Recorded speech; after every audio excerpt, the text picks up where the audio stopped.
Welcome to Subramani.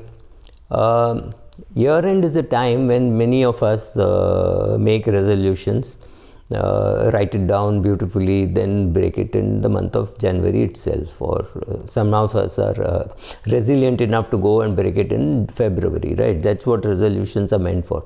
But one resolution I wish all of us make is simplification of portfolio or decluttering of portfolio.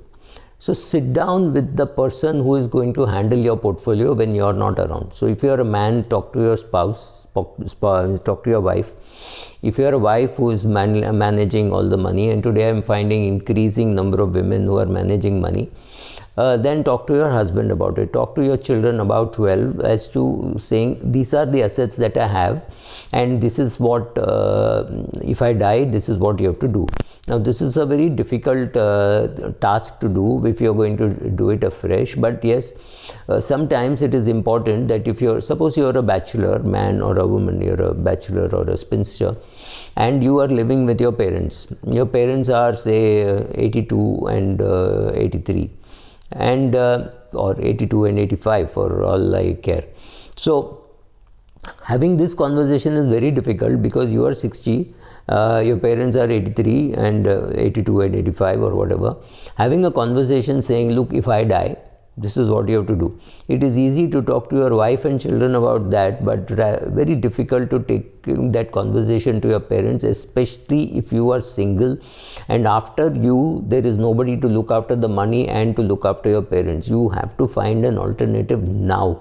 You have to find some cousin, some relative, somebody who will in the wanting the real estate that they have or the money that they have, or they have to be able to shift to a senior citizen home.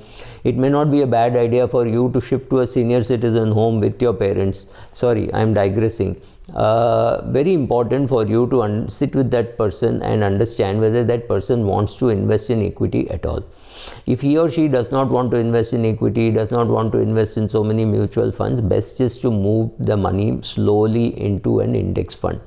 Not because index funds are going to outperform the managed funds or something like that. You ask a Prashant Jain, he is going to tell you that, look, I think I can outperform an index fund. So is Naren Shankaran, so is Anand Radhakrishnan, so is Sambra. Everybody is going to tell you the same thing, right? So Tahir Badshah, you don't expect any of them to say, no, I think index funds are going to perform well. So I'm not even talking about performance. I'm saying just open an index fund. I think this is one thing which all of us can do. Go and open for yourself an index fund account and start putting money into it. No, not as an SIP, but whatever. Suppose you have got 30,000 rupees lying in some small cap fund or a mid cap fund and your whole portfolio is worth 3 crores. This 30,000 doesn't really matter. It is lying there because somebody came, gave you a form. So you have created a big clutter.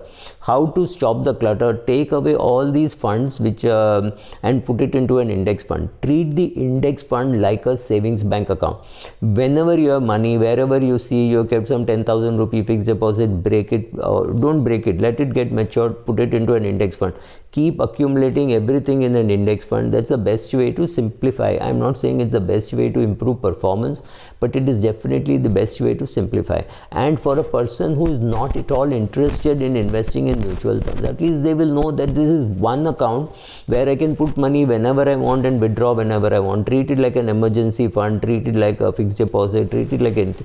Just keep putting money into it, and after 1 year you will be able to withdraw. So for the first 1 year you have a problem that it is going to have some exit load. After that you're going to pay 10% tax because it's an equity asset, right? So do that. Simplify your balance sheet, simplify your asset classes by creating an index fund. Go for the cheapest index fund. I mean, UTI, ICICI, I'm not very sure which one is the cheapest. Go for the cheapest fund. No, not an ETF, but a proper index fund, direct scheme. Just go and start putting everything there. So the first step towards decluttering is to open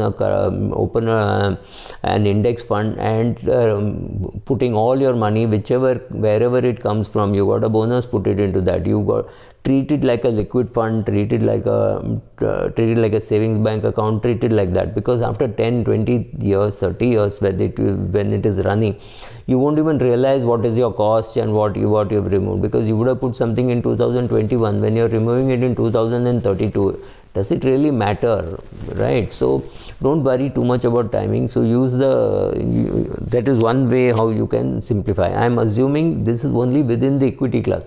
I'm not saying you remove some debt product and put it into that. For that, you create an ultra short bond fund.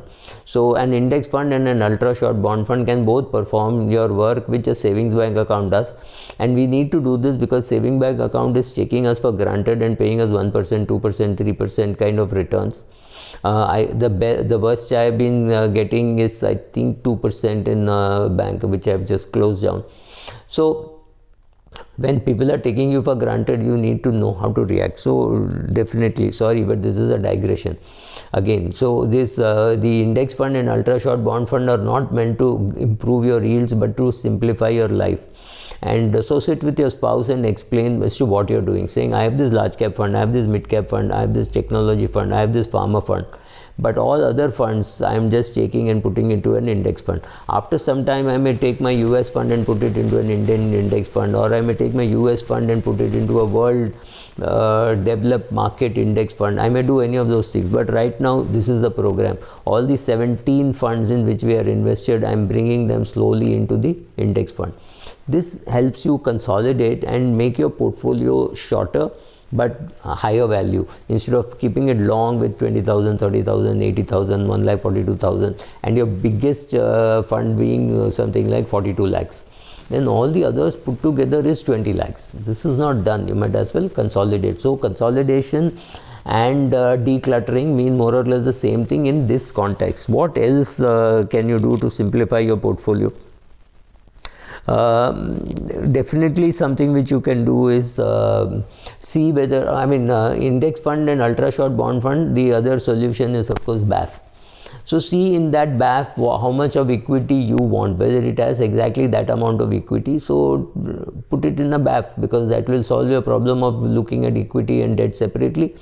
But also understand that in BAF you may be able to withdraw only after 3 years. So make sure that you don't need to withdraw within 3 years, and use put small amounts of money.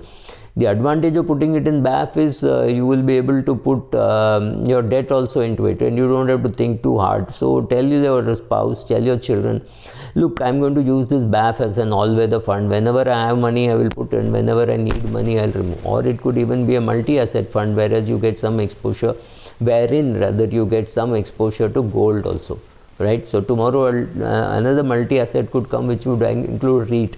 Then you say, okay, I will put into that. But as of now, you have a multi-asset fund which includes equity, debt, and some bit of gold. So that's not a bad option for decluttering. Put it there, and you can choose when you want to withdraw, right? So as of now, we don't have any target date fund. So you will have to create your own target date fund by deciding how much to be in equity, how much to be in debt, and how important are those goals. For example, if it's your daughter's marriage, it's a little flexible. You do not know exactly when will happen. You can only say, okay, it will happen between this year to this year, I think, or it may not happen. That's also okay. But when your child is coming up for 12th class exam, you know exactly when it will happen. And if your child were to join, say, medicine, you know exactly the cash flow required on the particular date to pay the fees. All that money should not be in equity. Fairly obviously, it should not be in equity. That money should be in debt, completely in debt. In fact, I would think that money should be lying in your son or daughter's account, and from there it should get paid. So at least they know how much is the fees being paid, then they are paying it, they know how to receive the OTP, right? You're going to teach them all that. That's part of your job, as financial education start within the family, right? I'm running out of questions, so thank you. Bye.